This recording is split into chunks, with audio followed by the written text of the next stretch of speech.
Hey guys, welcome back to the channel. In this video I want to go over startengine.com. This is not the first time I made a video on this website here.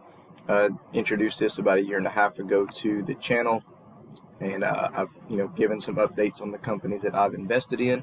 So I want to just again make another video on this for people who are not aware of what startengine.com is. I want to kind of give you a little bit of information about how to operate it, what's the benefits of it, and what's the downfalls of it and things like that. So startengine.com is basically an online version of Shark Tank, is the easiest way that I can put this.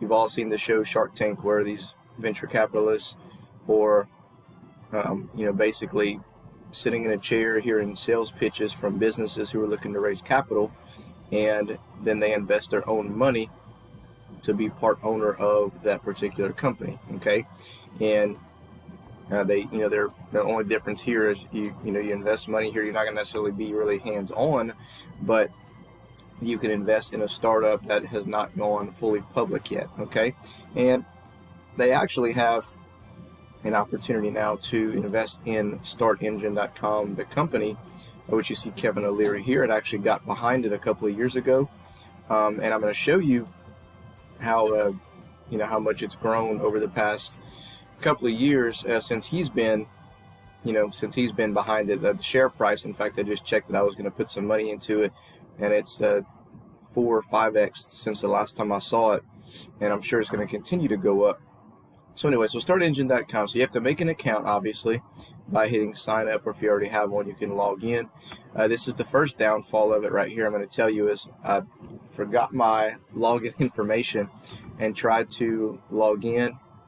When I went to do, forgot password and asked them to send me a link to re-sign in.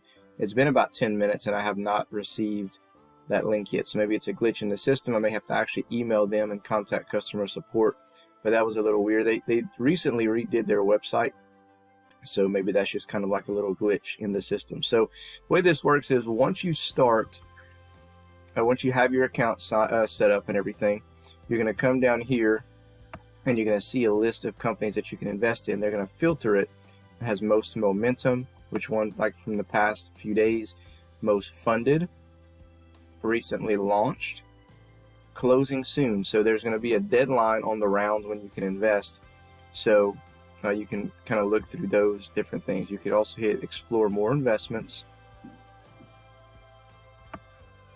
And then as you see here, there's 166 startups. So what you can do is you can go to industry and you can click what industry you're interested in. Okay, they have, all different types of industries here. And let's say I want to go to software and services, and you can see they have, several different businesses. You can click on them and and check them out. To see if it would be a good fit for you. So what you do is you just click on one. I say, I just want to click this one here, Trade Algo. All right, in Trade Algo, they'll have on the page, they'll have this amount of investors, 472 amount of investors. Valuation is 113 million. The price per share is $4, and the minimum investment you can make is $600. Okay, so keep in mind there's probably going to be a fee, because you're going to use a credit or debit card to do this, to fund it. So you'll basically own 150 shares if you do the minimum offering of Trade Algo. Okay. Now, good thing is, originally when I bought in, I bought into San Melix Laboratories and GoSun, which is a solar company with, different solar brand ice chests, camping gear, cooking equipment, all kind of stuff like that. And originally, whenever they were just getting started, I bought in, and the process was I would have to get my certificate of shares, which they give to you once you purchase, and then have that somehow transferred over to TD Ameritrade if I ever wanted to sell the shares once they go public. StartEngine now has actually made their own trading platform to where I could actually go on today if I wanted to and sell these shares that I bought about 1.5 years ago and make profit on them. I bought really low on these two companies, and they've increased a ton, from the time that I've purchased them. But if I wanted to sell and cash out and triple, quadruple my money today, I can do that. So you could actually use this as a trading platform as well. So I want to show you a quick video of Kevin O'Leary. He's going to talk about what, the current state of, startups and venture capitalism and stuff like that. It's a quick, about 3-minute clip, maybe, I don't even know if it's even 3 minutes. But take a look at that. This will be linked in the description below, guys, this website. If you've ever thought of, man, I have $250, I have $500, and I wish I could just invest it in this startup. And, I don't need to cash out today, tomorrow, a year, 3 years, 5 years from now. This is the website to do it. It gives everybody, every average person the opportunity to kind of act as a shark in a sense, which kind of is helping to, kind of level that playing field in a sense, in my opinion. That's an upside to it. Another upside is, most of these offerings, it's in an amount that you can afford. Like, they give a minimum offering of, $600 here, which is a little high. Sometimes they have $100. Sometimes they have $250, $500, which still is, it's still a lot of money. However, it's a lot less than what you'd see on TV if you watch Shark Tank, like $150,000. We can't just go drop $150,000, right?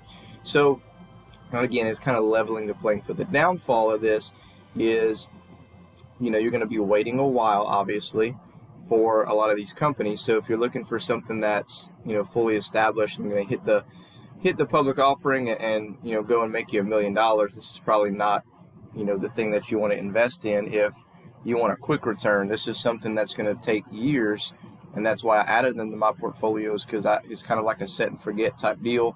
I'm going to keep up with them, obviously, but I know that these businesses will take time to grow, but I see a lot of longer term growth potential in the company. So anyway, guys, enjoy the video that I'm going to share with you with Kevin O'Leary. Catch you in the next one. Have a good day. Investor to get involved in some of these deals. Tell me more about that, democratizing that type of access to everyday investors. Well, what really attracted me to Start Engine, and I got involved years ago now, is that Howard Marks, first of all, is a contemporary of mine. He started Activision the same time I was doing the learning company, so we've known each other for decades. And he's always been managing companies, always been a venture capitalist. But what he saw in the Jobs Act years ago was the opportunity to compete with traditional VC funds or private equity or hedge funds. Because whenever you go and raise venture capital, you always end up, in most cases, with a preference share that's senior to your rights as a founder. And that's been the case for decades, since the 50s. Ratchets, preference exits, all kinds of stuff that the traditional or founding shareholders don't get that the VCs want. And on top of that, they have a time schedule because their funds are generally only 5 to 7 years. What Howard saw was an opportunity to tap equity crowdfunding where you could sell equity to your customers that don't have a time track record. They don't care. They want to align themselves with a company whose goods and services they use, and they'd like to own some equity in it. And so equity crowdfunding was born. And initially, the biggest rap against it was the maximum you could raise was $1,070,000. That all changed when Howard kept pushing with the regulators to get to $5 million, which you can do now in a Series A. So you're completely competitive with traditional venture capitalists, except you have a really interesting attribute in terms of the features of what you're selling. You can sell the same class of share that you founded as a founder to new shareholders. So it's a level playing field. Nobody has any supreme rights. Nobody's got special preference. There's no extra cost in terms of the preference. And so at the end of the day, it's competitive in cost, but much better if you're a founder and you can align yourselves with your customers and shareholders in a way that's never been possible. What do the demographics look like on Smart Engine? Well, it's really, if you look at the platform, what's brilliant about it is it's got over 250,000 investors there. So you bring your deal, you show it, and the whole idea is that you go after your customers.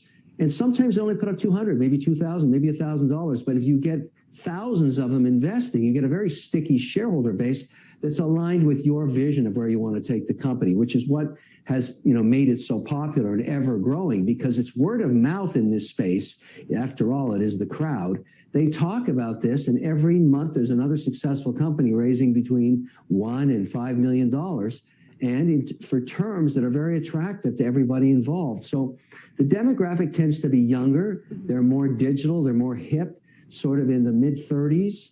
And very much wide open to new ways of financing, because this is not your traditional venture capital funding. It's highly competitive to that, right, and a brand new asset class that is simply not going to go away. It's just going to continue to grow faster than any other. So you don't have restrictions of being an accredited investor, and these investors, while young, do they understand the liquidity profiles and so forth of this kind of investing?